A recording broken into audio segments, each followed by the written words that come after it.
Identity and Individuals, Connections of Social Justice to Anarchism and the Liberty Movement by Elizabeth Tate. Social justice activism isn't a new concept. All throughout human history, groups of people have stood up for their rights and the rights of others when those rights are denied based on some factor of identity. From the Stonewall riots to the Vietnam protesters, Martin Luther King Jr. to Malcolm X, there have been people fighting for equality, safety, and respect. However, in many liberty-minded spaces, the idea of social justice, or indeed intersectionality, is often met with derision, malice, or is simply ignored. Reasons for the distaste seem to range from the "state's cruel as all, so why does it matter?" to identity politics are just distractions from the real issues. There are many reasons an awareness of social justice issues is of the utmost importance to anarchism and/or libertarianism, which I will attempt to detail. First of all, the abolition of the state may be a hard concept for those who rely on the state for protection.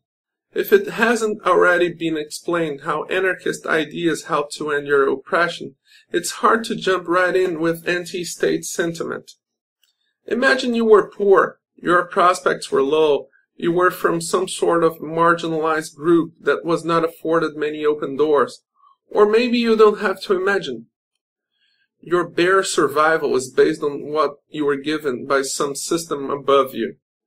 You might not like it that way, but it comes down to taking that and putting food in your stomach or not.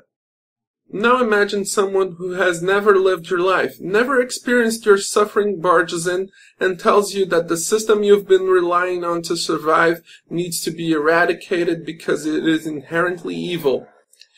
If we anarchists are to advocate the abolition of the state, we must understand and listen to those who tell us that they depend on it to live.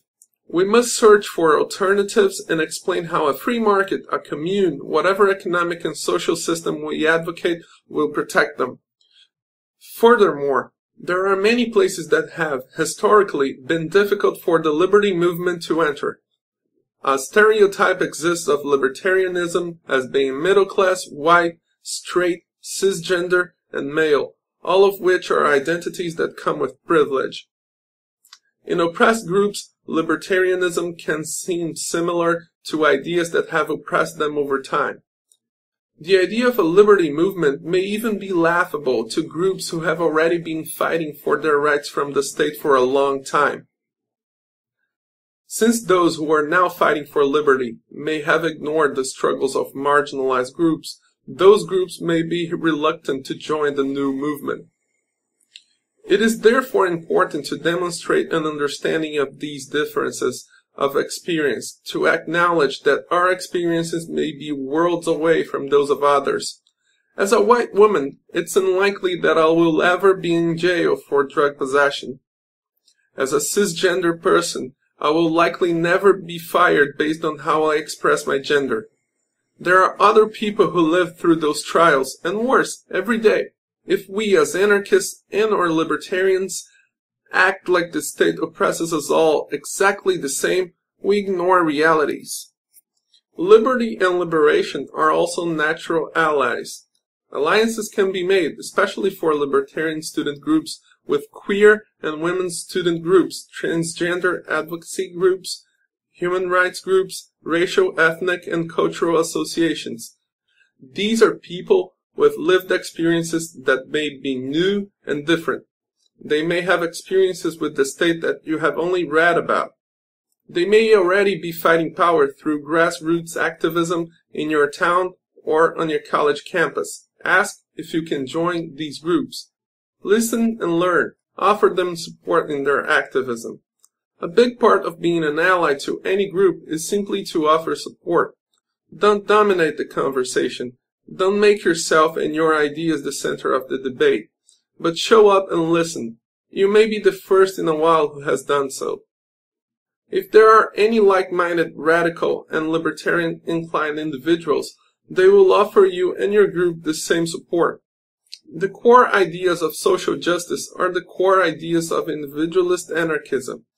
No one knows how better to live my life than me, and I'm the only one who has lived my life. No one else gets to make the calls on my behalf. Likewise, I, as a white woman, will never know what a black man experiences. A straight male friend of mine will never know how I live as a queer woman. Acknowledging these differences only strengthens my rejection of the state. They cannot effectively provide for and protect us, and neither can any other inherently overarching and generalizing entity. We are also different, with such different lives that a single solution cannot and will not fit us all. Anarchism will bring us the freedom to make our own lives according to what we need.